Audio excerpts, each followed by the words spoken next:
खुलुमबाय बे समाव आंनि सैथोनि लामा इउटुब चेनेलनि गेजेरजों बयनिसिमबो अननाय आरो मोजां मोननाय फोरबो जिसु ख्रिस्टनि मुङाव जासिहरनाय थाबाय। दा जों ख्रिस्टियानफ्रा 25 तारिख डिसेम्बर दानखौ मानो गेदेर सान होननानै मानियो बा पालन खालामो। बयनिख्रुइबो देरसिना जों ख्रिस्टियानफोरनि जिबनाव फोरबो जिसु ख्रिस्ट सारिजानाय दिन आरो मुगाखौनो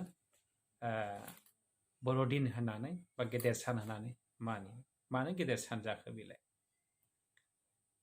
जोंनि ख्रिस्टियान जिबनाव फोरबो जिसु ख्रिस्टखौ नागारनानै फोरबो जिसु ख्रिस्टखौ नेवसिनानै जोंनि जिबना मालाबाबो पापनिफ्राय मुक्ति जानो हाया। पापनिफ्राय जोङो मुक्ति मोनाखै। बिनि थैनाय, बिनि आलायजानाय, बिनि सिखांफिननायजों जोंनि फोरबो जिसु ख्रिस्टनि सिखांफिननायजों जोंनि गासै पापफ्रा मौसन जादों, पापफ्रा सुस्रांजादों। जेब्ला जिसु ख्रिस्टखौ क्रुसाव आलायदोंमोन, गोबां मानसिफ्रा दुखु मोनदों, गोबां मानसिफ्रा हाजिदावदों, गोबां मानसिफ्रा खुसि मोनदों, गोबां मानसिफ्रा बिराद गाबदों। मानो गाबदों आरो मानो दुखु मोनदों?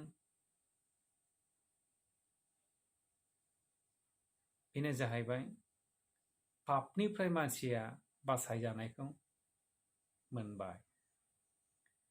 सैताना बुंदों मानसिया पापनिफ्राय बासायजानायखौ मोननोसै।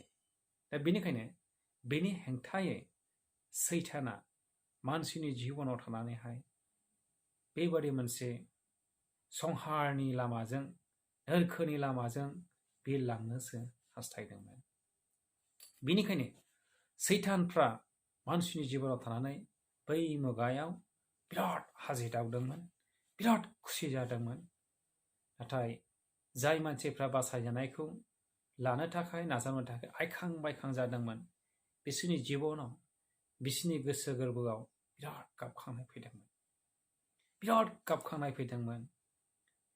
बिनि उनाव जेब्लानाखि जिसु ख्रिस्टखौ बेसेबांबा गिदिर अन्थाइ दन्दरावहाय, जेब्लानाखि गलगाथा होननाय जायगायावहाय सोनानै दोनहैदोंमोन, जे अन्थाइ दन्दराव सोनानै दोनोब्ला आरो जे अन्थाइखौ होथेयोब्ला कुनु गुबुन मानसिया हाबनोबो हाया, नाथ्रोदनोबो हाया, बेबादि दरजा, बेबादि होथेनानै बिनि जिबनाव बिनि गोथै सह दोननाय जायगायावहाय, जाहाथे बिनि सोलोंग्राफ्रा बेखौ हराव खावनानै लांनो हाया।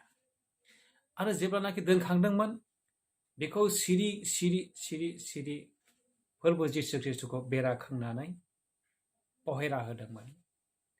फार्स्ट बेस, सेकेन्ड बेस, थार्ड बेस, बेबादि सिरि सिरि, जाहाथे फोरबो जिसु ख्रिस्टआ सिखांफिननानै सोलोंग्राफोरजों नुजाबावा आरो बियो गासै सुबुंनि बासायगिरि होनानै जाहाथे मानसिफोरनि नोजोराव आरो मानसिफोरनि नुनायाव, आंनि नोजोराव जाहाथे बियो दा नुजाथों, बेबादि बन्दी खालामनानै फोरबो जिसु ख्रिस्टखौ दोनदोंमोन।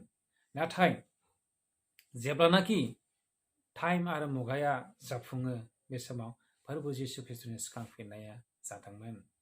फोरबो जिसु ख्रिस्टनि सिखांफिननाया जेब्ला जादोंमोन, राजानि हादांगोरानि सान्थ्रि गाहाया जेब्ला नुदों, अब्ला बे बागदावदों।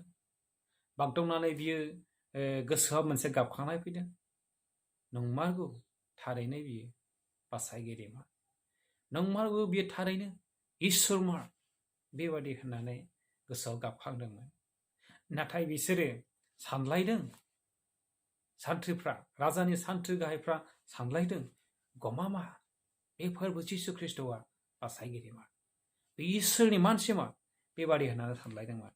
नाथाय बे खौरांखौ जेब्लानाखि राजाया मोनो, अब्ला राजाया बे मिथिनाय मानसिफोरखौ, गावनि सान्थ्रि गाहायफोरखौ फैसा होनानै बे सोदोबखौ, बे खोथाखौ रावनिबो सिगाङाव बुंनो नाङा होननानै रायथादोंमोन। फैसा होनानै बायदोंमोन।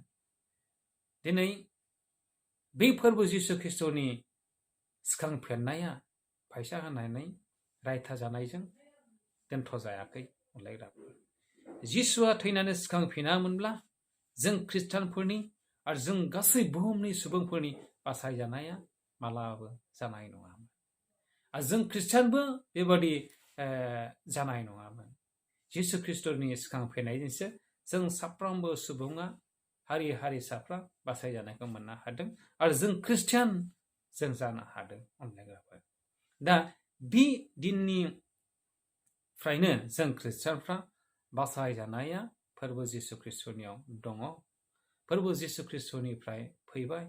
बेनिखायनो बिनि सारायजानाय दिना 25 तारिख डिसेम्बर दाननि गुसु गोजां बोथोरावहाय जादोंमोन।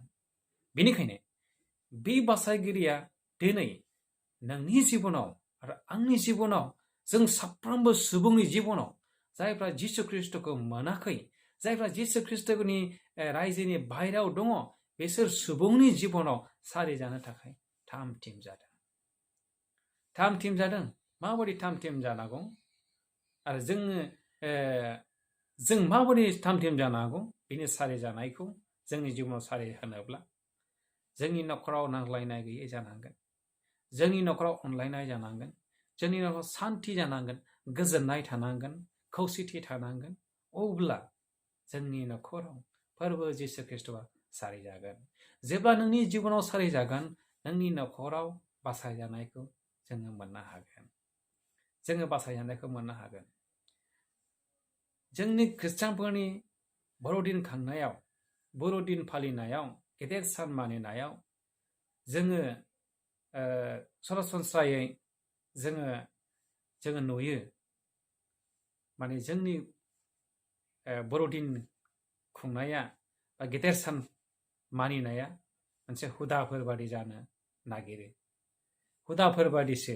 जेरै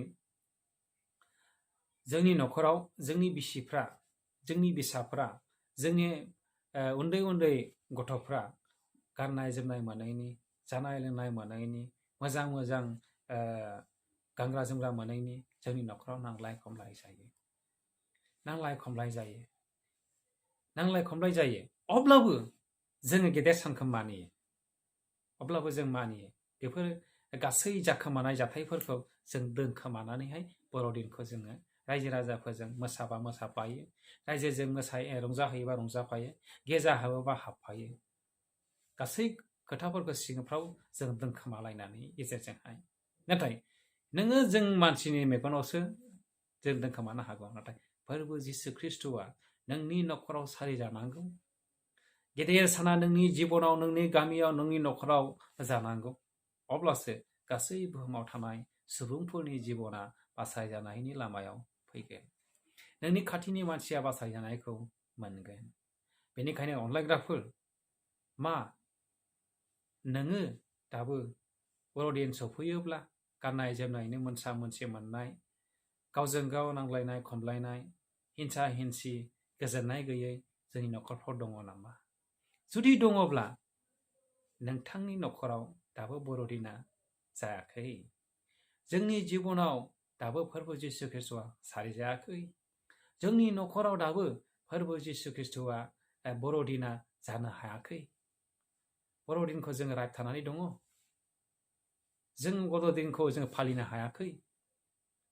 बेनिखायनो जों साफ्रोमबो खृष्टियानफ्रा थाम थिम जा, गासैबो बिथिङाव गुरग'नाय जिबननि गेजेरजों जों गेदेर सानखौ फालिनो थाम थिम जा। अब्ला गोजोननाय, रंजानाय, अनलायनाय, खौसेथि जोंनि न'खर, जोंनि गामियाव सुफुंजागोन आरो रंजानाय जास्लायगोन जोंनि जिबनाव। नोङो नोंनि जिबन, आंनि जिबन, गासैनिबो जिबनखौ थाम थिम खालाम। अब्ला फोरबो जिसु ख्रिस्ट'आ नोंनि न'खर, नोंनि जिबनाव सारिजागोन आरो गेदेर साना नोंनि न'खराव जास्लायगोन। जिसु ख्रिस्ट'नि मुङै